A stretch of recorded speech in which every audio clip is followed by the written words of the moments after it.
Hello everybody, Shinjo here, welcome back to the channel, and to another episode of Let's Talk Anime.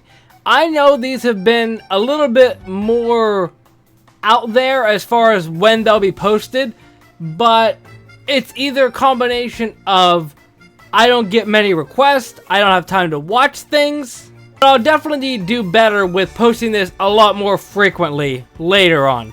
But the interesting part about this is I'm going in completely blind. Obviously, I know the topics that I'm talking about today, but as far as writing notes, no notes at all. I have a general idea of what I want to say and how I want to say it, and it's actually very convenient that I waited until now to record this. Let me not waste any more time with this foreshadowing and get into the main topic of the video. Zom 100 Bucket List of the Dead.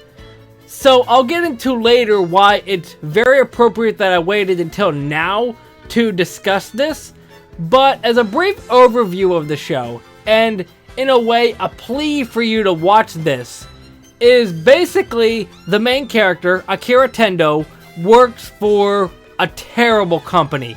Long hours, overtime, very little freedom in that aspect. And one day he finds out the whole world is infested by zombies. His only thought is, I don't have to go to work now, so that's pretty cool.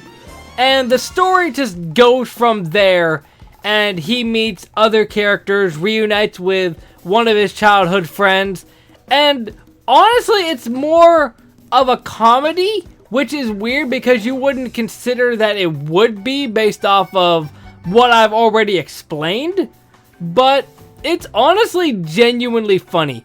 I love the interactions between the main four from what I've seen. I love Akira as a character. I love his growth with standing up to his bosses, especially one of his superiors in a relatively recent episode. I love Kensho as well. He's definitely more of a comedic character, but there is some realism to some of the stories that he has involvement in. And Shizuka is honestly one of my favorites. I really like her character. And where are my manners? I haven't even begun to talk about Beatrix yet. I adore Beatrix. I was worried that it was going to be a Sumi situation. What I'm referring to is, in the first season of Rent-A-Girlfriend, it took so long into the series for Sumi Sakurasawa to get introduced, I was worried they were just gonna forget about her. And that's how I felt with this as well. I believe it was at least 7 or 8 when Sumi got introduced, and conveniently Beatrix got introduced in episode 8 as well. But at the same time, I wouldn't say that there were any episodes of Zom 100 or any scenes that could have been cut out, because while some of it may be considered filler, I still enjoyed myself with a lot of it. Honestly, if you haven't seen Zom 100, I would highly recommend watching it. But there's a but in there somewhere.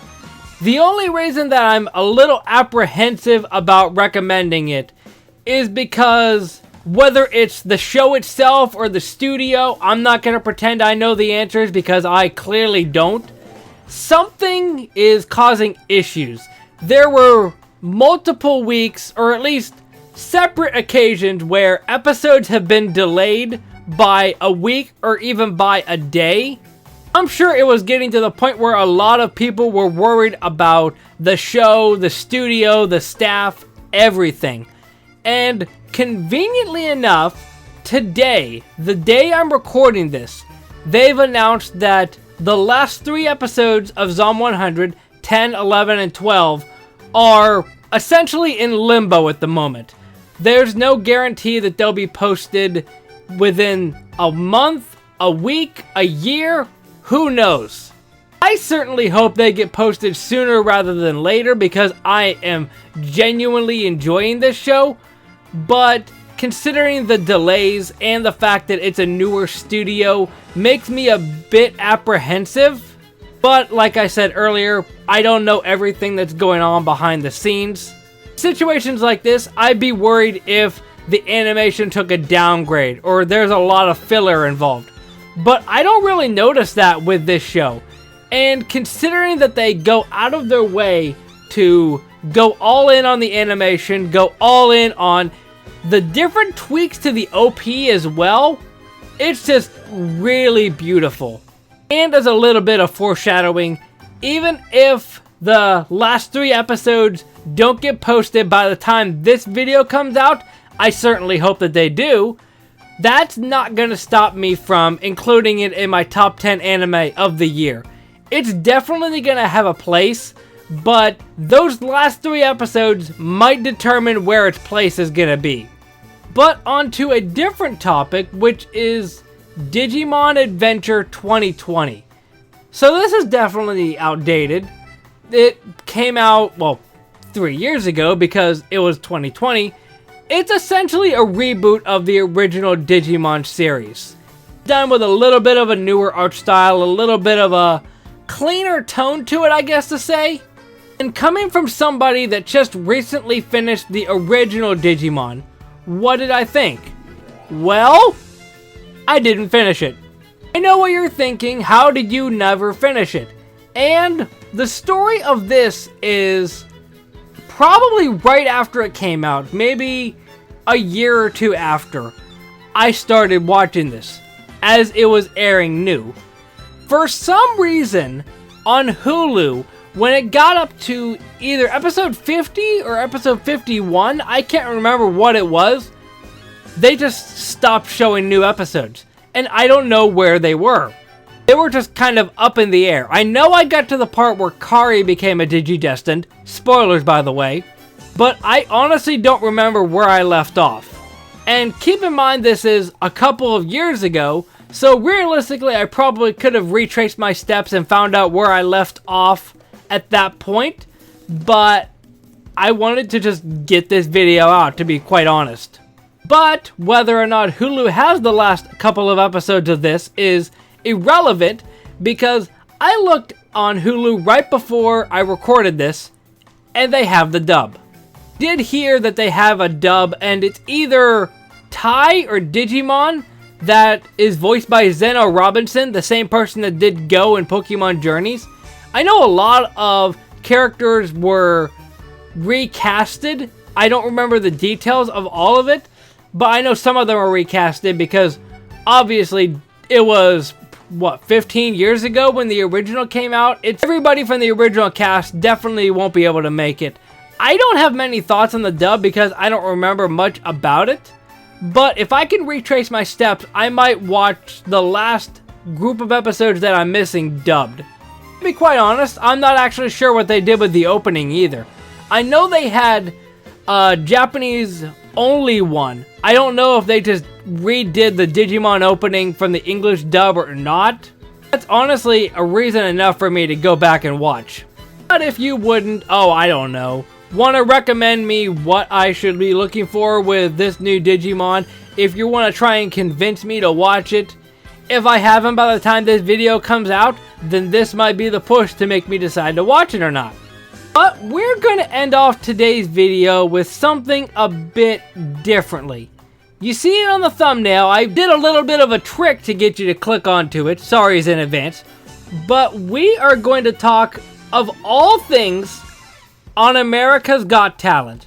So while I enlarge this picture, let me explain.